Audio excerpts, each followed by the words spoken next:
There were moments when men's cruelty could not be explained. It had to be seen.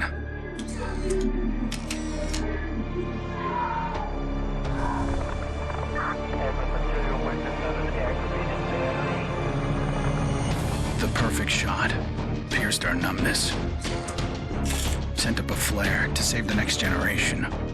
It said, "This is where we've been. Don't follow." Then there was no one left to heed the warning. The only one left to save is yourself.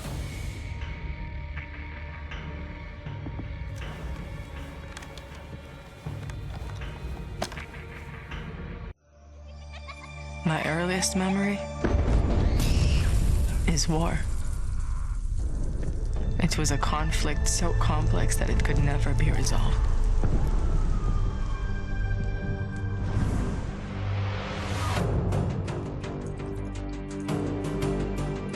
But this war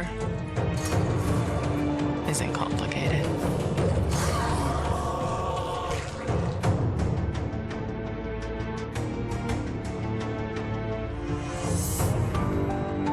Death is still heartbreak.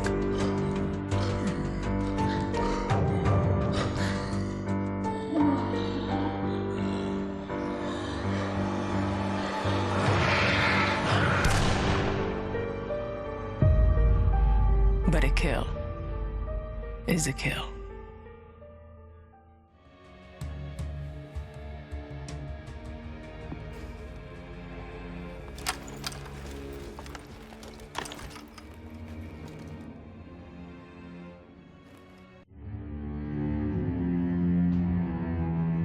Don't play in the dirt, Ethan. Stop fighting, Ethan. Be polite, Ethan.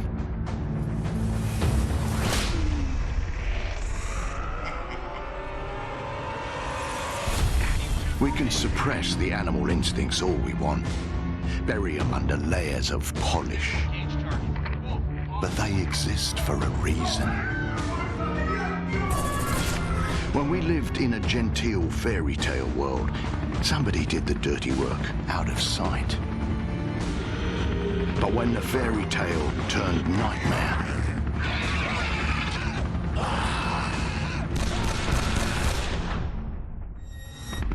those instincts were the only thing that kept us alive.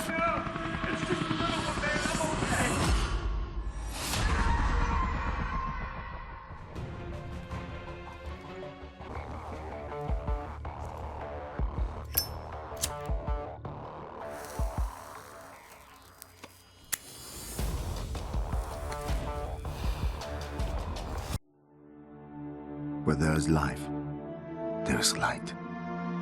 The glow of hope. At times, it burns brightly, but dwindles and fades.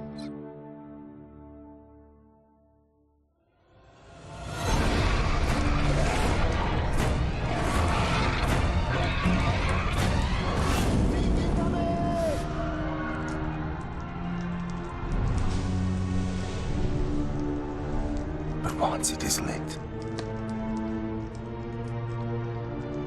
we must never let it die.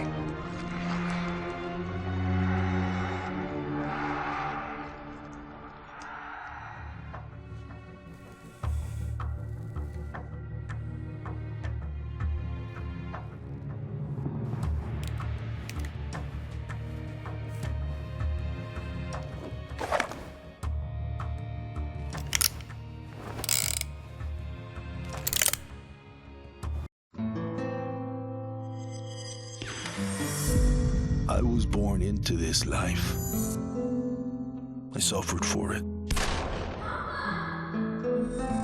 and reaped the rewards. I could tell you that I didn't want it, that I tried to get out. Don't move, scumbag! But I got no reason to lie anymore.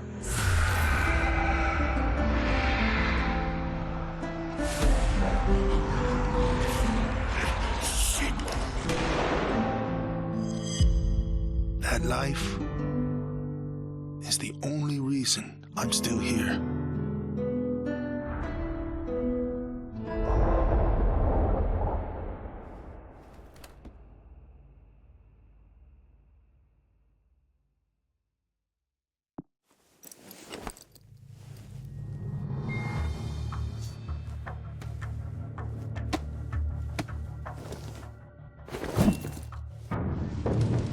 We're so small, really. Insignificant. In the grand scheme, one life means so little. You dedicate yourself to a principle. But in the end, it's out of your control.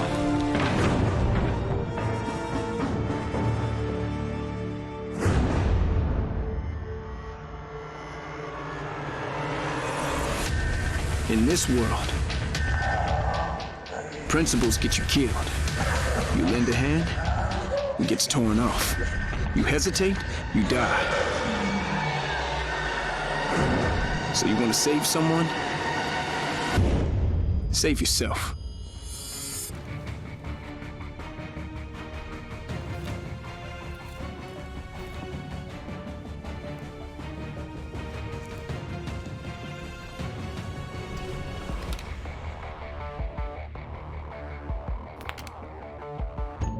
To all my classmates who alienated me because I was different. To anyone who never gave me a chance. To the people who ignored me while I hid behind zeros and ones. Thank you.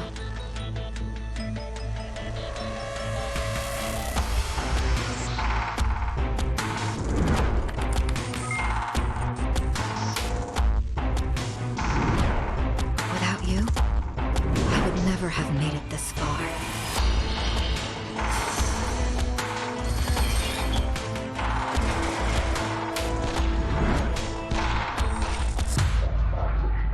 I would have been weak and dependent. I would have ended up just like you.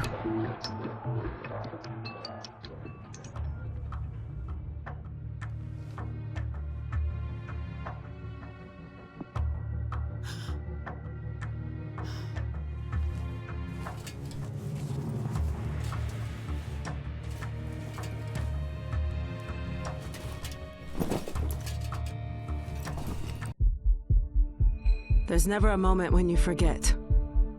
It's there when you fall asleep and when you wake up. You keep going over the things you should have done.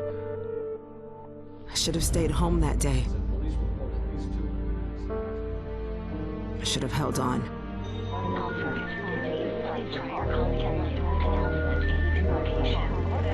The agony is always there. But I've learned to live with it. Because the only thing stronger than regret is hope.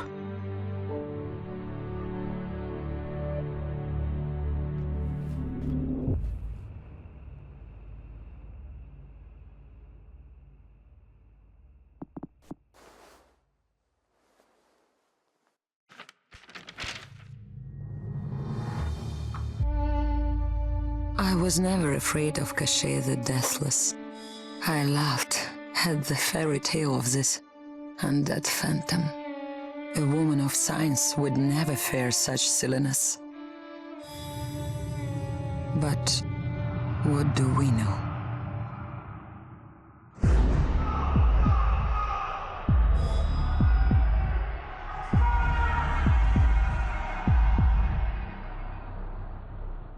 Science cannot explain what I've seen. And in the face of such horror, there is no logic.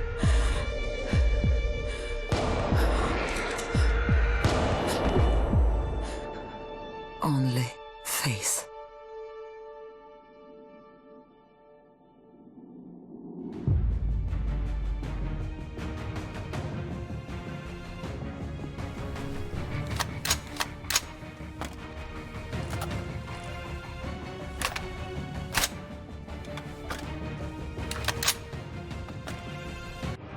I was just a boy when the Soviet Union collapsed. The nation was divided in two. Those with power and those without. At 8 years old, I learned the price of weakness. And I vowed never to pay that price again. I became the strong man. I gathered wealth, influence, and power. But nature is indifferent to the hierarchy of men. Once more, she burned my world to ashes, leaving only bitterness and the rage I would need to survive.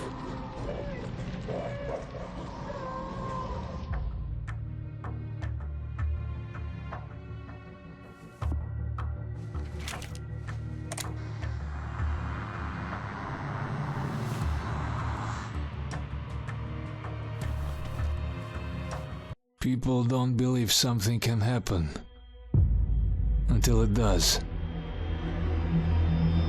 They live in cheerful ignorance of the coming storm. I could see nothing else. When it finally arrived, I felt relief. At least now the danger had taken shape. Now, I had a target.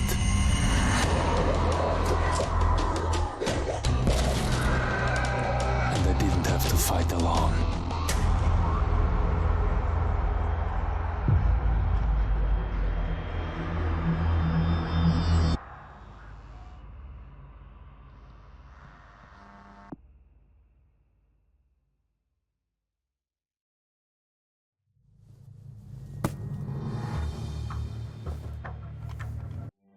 I will not be welcome in the kingdom of heaven. That fate was never in the cards for a man like me.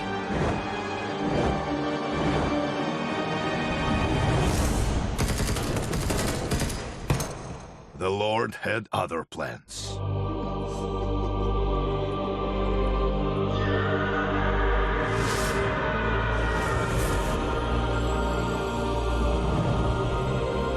I have made my peace with God.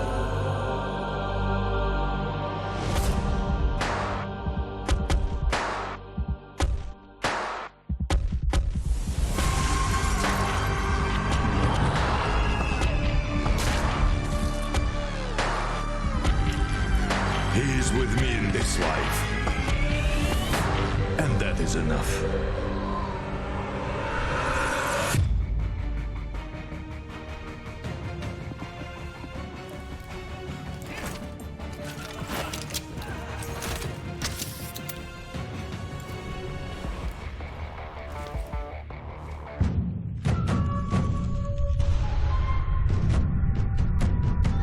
I was 11 years old the first time I felt the ground shake.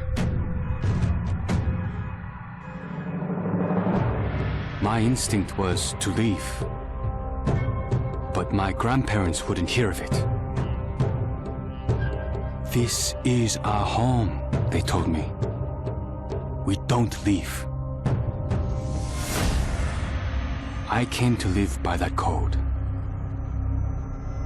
Earthquakes, tsunamis, typhoons, they're all part of life here. We accept them. We don't leave.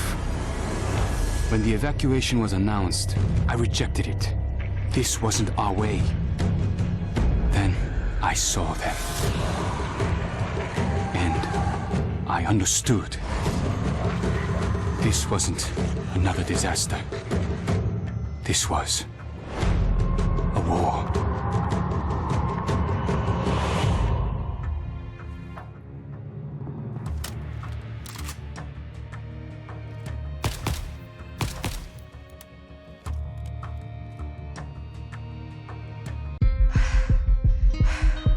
Nobody expected a 9-year-old girl from Tokyo to be fascinated by guns. Nobody imagined a 22-year-old university senior would drop out and train for the biathlon. Nobody believed that the daughter of a salaryman could win Olympic gold. And nobody predicted that a necrotic plague would decimate our planet's population. But life is all about the unforeseen.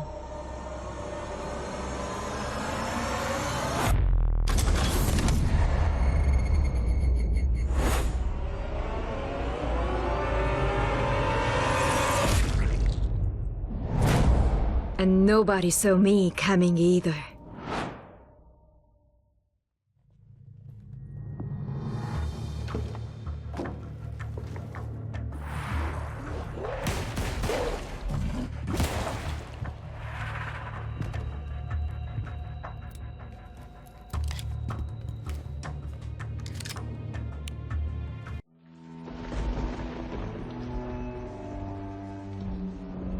I always wanted to be a cop. Thought I could do some good. But the scum on the street kept destroying lives. While I was wrapped up in red tape.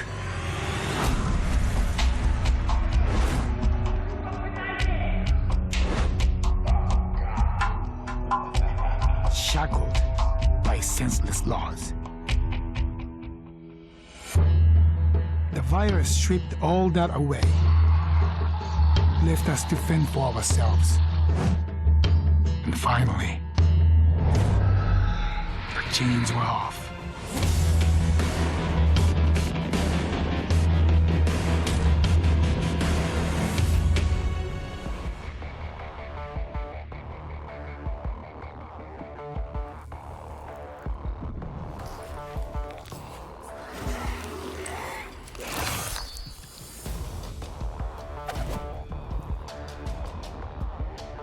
Growing up in Tokyo, you either became a salaryman or you were a waste.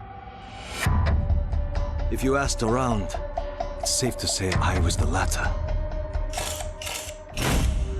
They said I lacked self-control, that I shamed my family. So my father sent me off to relatives in the States. Turns out, Americans care a lot more about earnings than honor. Which worked out fine. Until the Zeke showed up.